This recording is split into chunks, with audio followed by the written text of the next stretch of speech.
Assalamualaikum warahmatullahi wabarakatuh. Perkenalkan, nama saya Wahyuni Mudri dengan NIM F1 D2190054 dari program studi bioteknologi angkatan 2019. Di sini saya akan mempresentasikan mengenai seminar penelitian yang berjudul karakterisasi senyawa bioaktif isoflavon dari ekstrak tempe Rhizopus sp dan uji aktivitas terhadap antibakteri pada diare.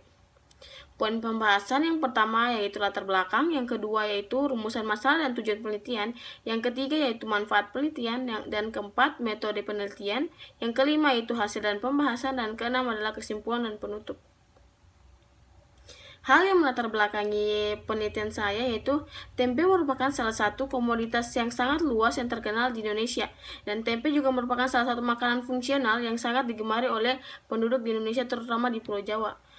Menurut Barus et al. 2019, tempe merupakan makanan nabati yang mengandung vitamin B21 yang penting bagi kesehatan, di mana tempe juga mengandung asam lemak, vitamin, mineral, asam amino, dan peptida yang sangat baik bagi tubuh.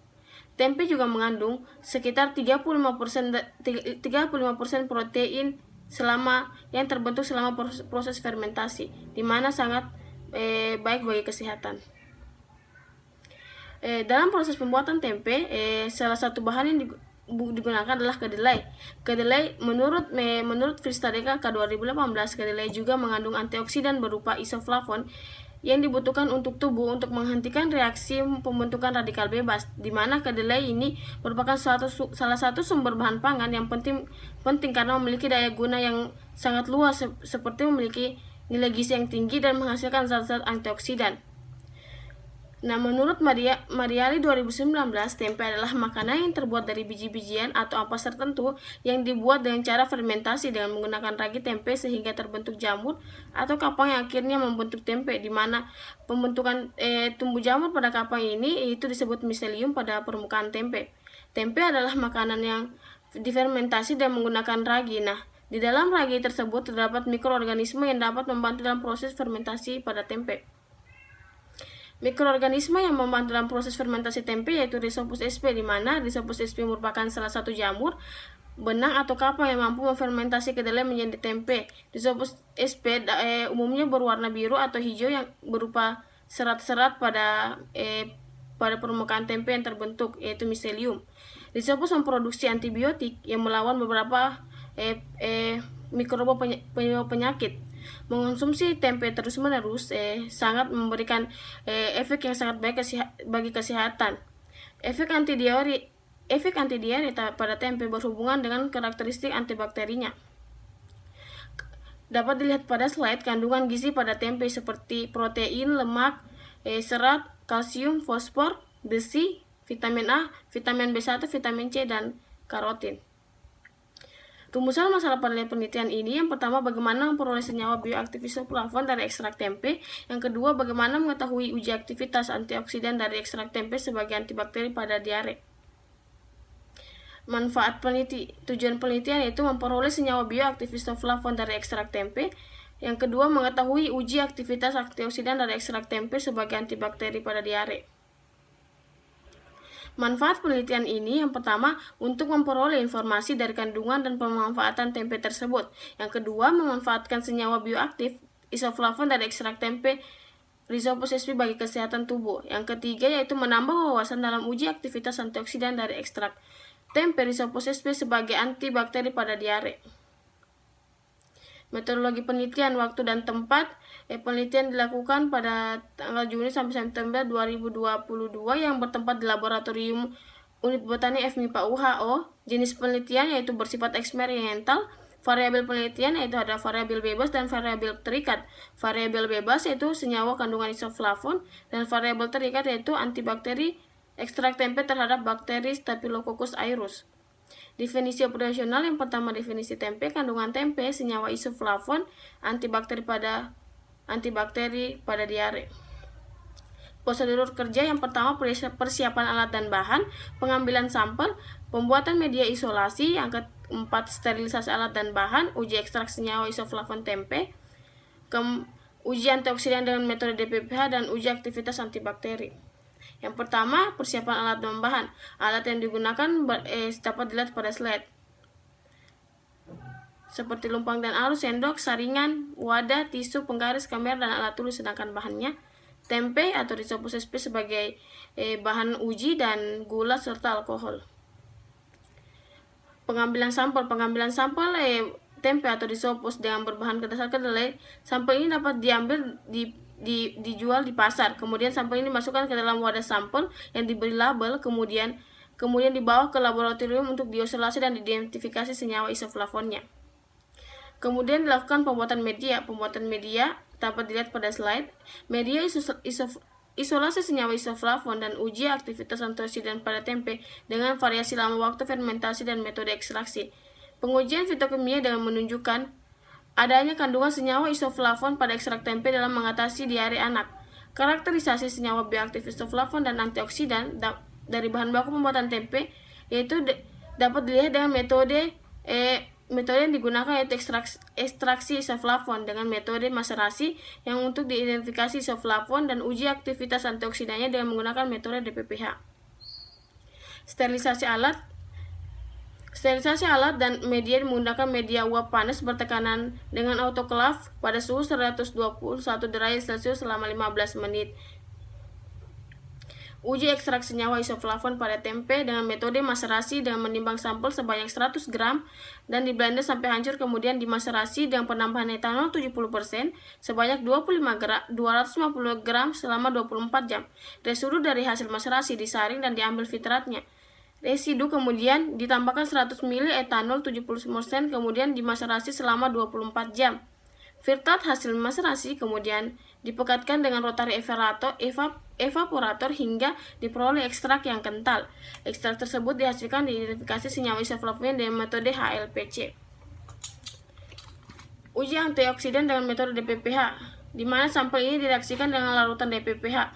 Aktivitas antiradikal diperlihatkan pada sistem yang warnanya berubah dari ungu menjadi kekuningan.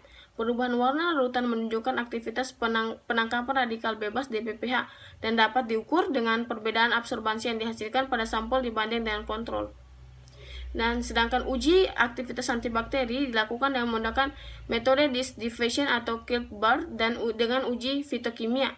Senyawa kimia, terutama senyawa organik hasil metabolisme dapat dibagi menjadi dua. Yang pertama senyawa metabolisme primer, contohnya karbohidrat, protein, lemak, asam nukleat, dan enzim. Sedangkan senyawa kedua adalah senyawa hasil metabolisme sekunder seperti flavonoid, alkaloid, steroid, dan terpenoid. Diagram alur penelitian dapat dilihat dari slide. Hasil penelitian yang pertama dibahas, yang pertama hasil ekstraksi, hasil uji fitokimia, senyawa isoflavon, uji antidiare, dan uji bakteri. Hasil dan pembahasan. Yang pertama hasil ekstraksi. Ekstraksi merupakan proses pemisahan kandungan senyawa aktif menggunakan pelarut tertentu. Pembuatan ekstrak tempe dilakukan dengan metode maserasi menggunakan larutan etil asetat sebagai pelarut. Maserasi merupakan salah satu metode yang paling sederhana dan paling mudah dilakukan dalam mengekstrak senyawa. Larutan etil asetat merupakan pelarut yang baik untuk digunakan untuk ekstraksi karena dapat mudah diuapkan. B. Hasil uji fitokimia dapat dilihat pada gambar hasil uji fitokimia alkaloid, steroid, terpenoid, saponin, flavonoid, dan veronik.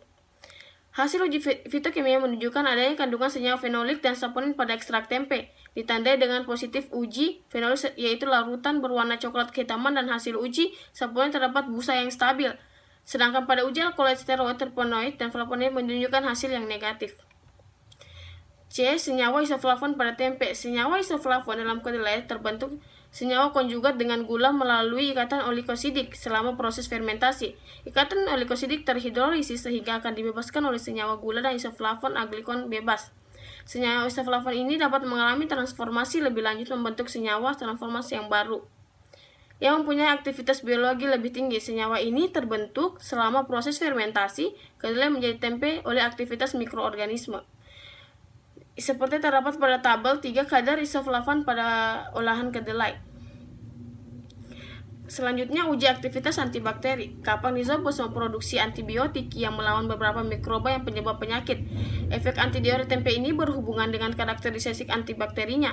Isolasi komponen bioaktif dapat dilakukan melalui proses ekstraksi menggunakan pelarut dan jenis pelarut tertentu yang tergantung pada sifat alami kelarutan dari komponen yang akan diekstraksi.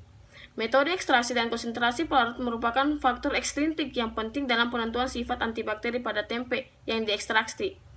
Komponen bioaktif tempe dengan aktivitas antibakteri terbentuk selama fermentasi kedelai. Senyawa yang terdapat dalam uji aktivitas antibakteri senyawa glikoprotein yang diisolasi dari media diinokulasikan dengan senyawa isoflavon merupakan bakteri senyawa antimikroba yang terdapat pada tempe. Efek anti-diare ini pada tempe tersebut sangat berhubungan dengan karakterisasi antibakterinya. Selanjutnya itu uji antibakteri pada ekstrak tempe.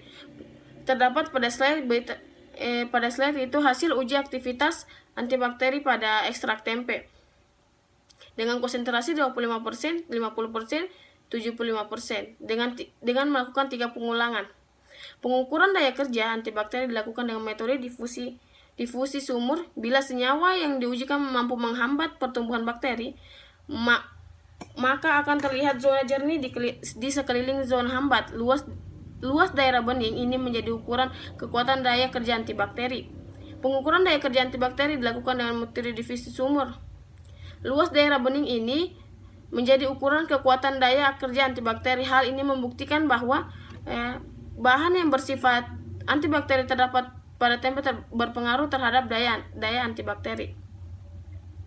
Senyawa antibakteri yang dihasilkan oleh Rhizopus oligosporus merupakan mikroorganisme yang berperan dalam proses pembuatan tempe, merupakan inokulum kapang tempe dalam senyawa fenol. Hal ini sesuai dengan hasil uji fitokimia ekstrak etil asetat tempe yang menunjukkan hasil positif uji fenol. Senyawa fenol ini dapat merusak dinding sel dan membran sel. Mekanisme kerja zat antibakteri pada ekstrak tempe diawali dengan merusaknya dinding sel bakteri yang tersusun oleh peptilogen. Perubahan struktur protein pada dinding sel bakteri disebabkan oleh adanya ikatan hidrogen intermolekul. Ikatan hidrogen intermolekul ini sangat lemah sehingga mudah lepas dan berikatan dengan senyawa lain. Kesimpulan, tempe berpotensi melawan radikal bebas sehingga dapat menghambat proses penuaan dan mencegah terjadinya penyakit. Tempe juga mengandung zat antibakteri penyebab diare, penurunan kolesterol darah, penyegah penyakit, hipertensi, dan lain-lain. Komposisi zat gizi tempe yaitu kadar protein, lemak, karbohidrat, lipid, dan asam. Adanya enzim pencerna yang dihasilkan oleh kapang tempe, maka protein, lemak, dan karbohidrat pada tempe menjadi lebih mudah dicerna dan di dalam tubuh dibandingkan yang terdapat dalam kedelai. Sekian presentasi dari saya. Assalamualaikum warahmatullahi wabarakatuh.